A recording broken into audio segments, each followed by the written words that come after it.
Good day everyone, this is a report of Group 9, Mga Gunita na Himagsikan by Emilio Aguinaldo. But before that, I introduce myself. I am Melrose C. Uwakan. Background of author. Si Emilio Aguinaldo ay kilalang leader at bayani ng Pilipinas.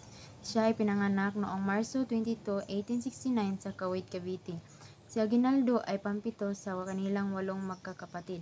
Nag-aral siya sa Kolehiyo de San Juan de Letran at sa Universidad ng Santo Tomas noong siya ay 25 taong gulang.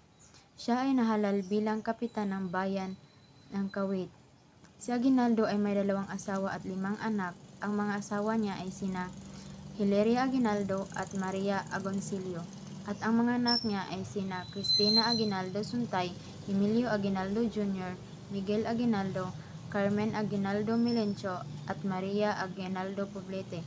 Ito ay mga anak niya kay Hilaria Aguinaldo. Si Aguinaldo ay namatay noong Pebrero 6, 1964 sa edad na 94.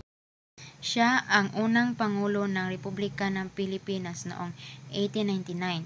Sa pamamagitan ng kanyang tungkulin bilang munisipal na kapitan ng kapatiran ay nakilala niya si Andres Bonifacio na isang pangunahing tauhan sa paglaban na ibagsak ang pamamahala ng Espanya.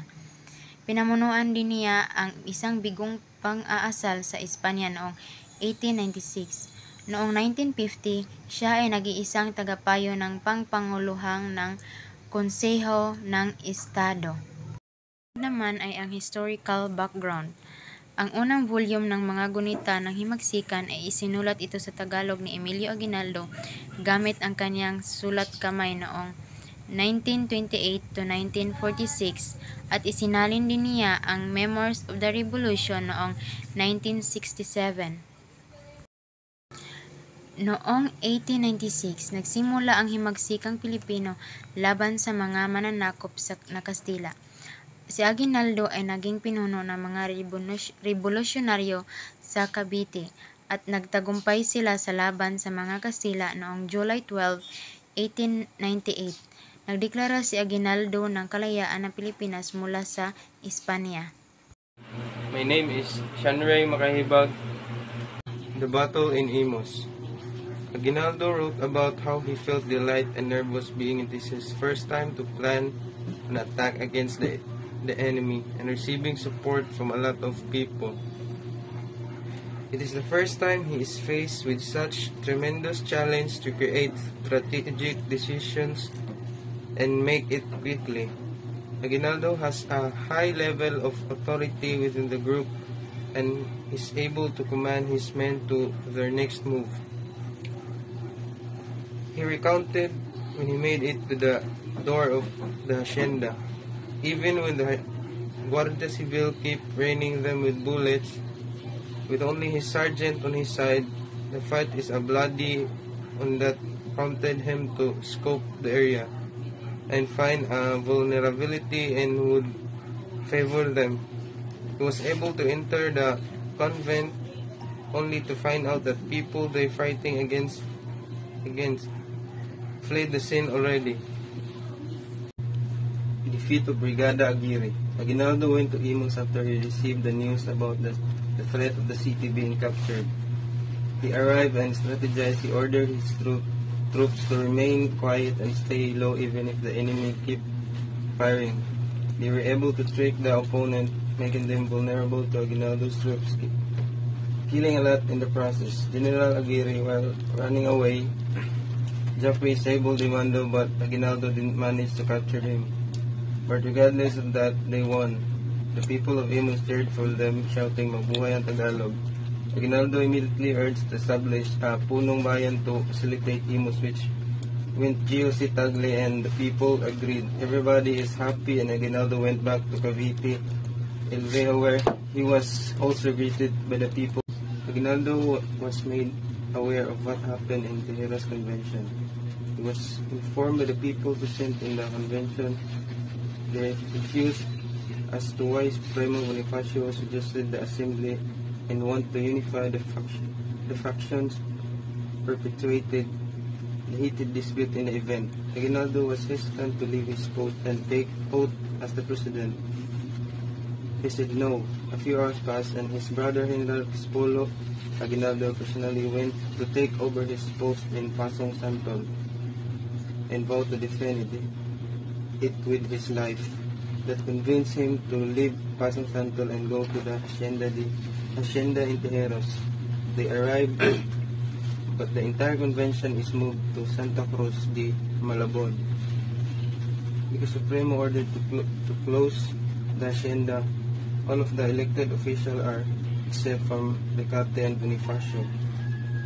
General Ricarte arrived but was on the fence and doesn't want to take oath, but then eventually persuaded by Secretario Rego the Tejeros Convention after. That same night, they held their first meeting as a new unified body.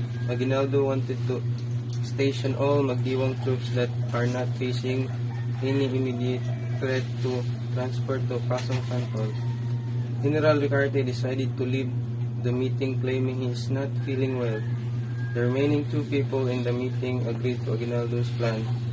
The next morning, he welcomed a battalion from Magdiwang under Comandante Villanueva. In accordance to his plan, he immediately ordered him to travel to Pasong Santol, Salitran, and Las Marinas to aid the troops and his brother General Crispolo. Tension between Aguinaldo and A. Bonifacio. Aguinaldo received a news on March 24 that the ministers of the pamahalaan ng Magdiwang, Kapitan General A. Ricarte, and multiple other people held a meeting in the morning of March 23 where they created Acta de Tejeros, which nullified the result of the Tejeros Convention that was held the previous day. Multiple troops from Magdiwang arrived the very same day. Aguinaldo was thrilled about the support and ordered them to help his brother in Pasong Santol. They obliged his orders and went on their way. The next day, however, he received the news that Supremo Bonifacio impeded the troops that is tasked on helping General Crispolo and imprison them.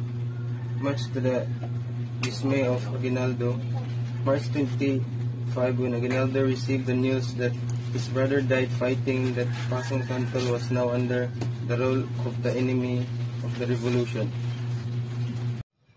Hi guys, I'm Justin Embolo. I'm reporting the creation of Consejo de Guerra. Aguinaldo wanted to create the Consejo but was opposed by many generals, arguing that a Consejo is not needed in the time of war and that in their eyes, what the Bonifacio brother did is a clear indication of treachery to the pamahalaang maghihimagsik. He replied in the vein that the brother should undergo a strict analysis and in accordance with the law of the Consejo, especially because they both have the same enemy and goals. Eventually, they formed the Consejo de Guerra, where whose instructor is Colonel Pedro Lipana, Fiscal is Colonel Jose Elises, and the defender of the Bonifacio brother being Colonel Placido Martinez and Colonel Teodoro Gonzalez. The bloody Battle of Naik. A month passed where the troops were at rest and faced no immediate threat when Naik was attacked by Spaniards. When enemy fought firstly under the command of Captain General Don Fernando Primo de Rivera, despite the amount of their troops succumbing, they eventually fled after leaving a ton of guns, accumulation, and food. Aguinaldo was disappointed after being told that Supremo Bonifacio told General Ricarte to withdraw and hide them. They could have potential captured all of the Caradores troops. Aguinaldo, seeing the impending threat, ordered to gather all of their supplies and transport it away to Maragondon. The people of Timalan also fled and what is left is the troops of Magdalo and few brave people that wouldn't want to leave the troops alone.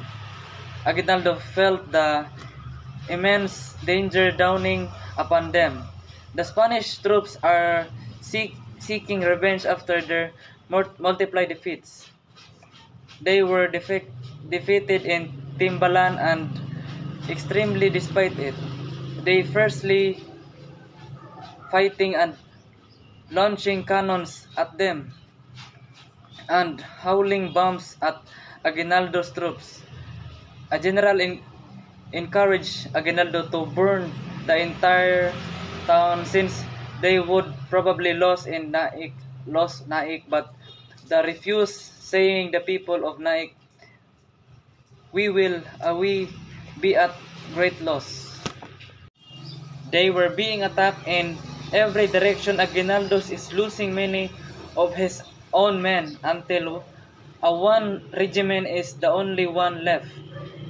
They find shelter in a church and he claimed to his troop that dito na tayo magpapakamatay lahat, on which men replied in affirmative. Aguinaldo's watch as one by one of his men is being shot down, but as he claimed, he wasn't backing down not until General Mariano Riego de Dios pulled him aside and tell him what he is needed by the motherland. Aguinaldo and the remaining men fled the scene. To his disbelief, they weren't chased down by Cazadores and Infanteria 73. The Spanish troops applied to shout Viva España and the roll of the flag of Spain on the church tower. Sentence of the Bonifacio brothers. The brothers went into trial under the Consejo de Guerra, where it was determined that they are guilty of committing treason to the pamahalaang himagsikan, and the judgment of the crimes is death. Aguinaldo ordered to reduce the punishment to exile, knowing he and Bonifacio is fighting toward the same goals. But many opposed this idea because in their eyes the brothers committed treachery, and they said that reducing the sentence will only jeopardize his life and the pamahalaan. Many people came to Aguinaldo and gave the same word of advice, and alongside with the mounting evidence, he retracted to the order. In the morning of the May 10, 1897, the Bonifacio brother is brought to Bundok ng Tala and was executed. Good evening, everyone. I am Melginos B. Cabanillas. The Gunita of Himagsikan was all about the two sangguniang bayan, which is the Magdalo and Magdiwang. They play a big role in claiming the victory of independence in Cavite against Spain. Here are some important events that happened in the primary source. Battle in Imus. The Spanish troops was defeated by Filipino revolutionaries under Aguinaldo's command in Lalawigan of Cavite. Battle in Zapote Bridge. Aguinaldo defeated the Spanish troops under Governor General Polavieja by laying a trap for the advancing Spanish forces at the bridge which connected the provinces of Rizal and Cavite. The election of presidency in Tejeros Convention. They elected Emilio Aguinaldo as the president of new revolutionaries government. General Chris Polo Aguinaldo, which is brother, persuaded him to go Tejeros to take his oath. March 24, 1897, Aguinaldo received a news that Bonifacio passed a resolution that declares void their meeting at Tejeros. Death of Bonifacio brothers. The Bonifacio brothers was found guilty and sentenced to death.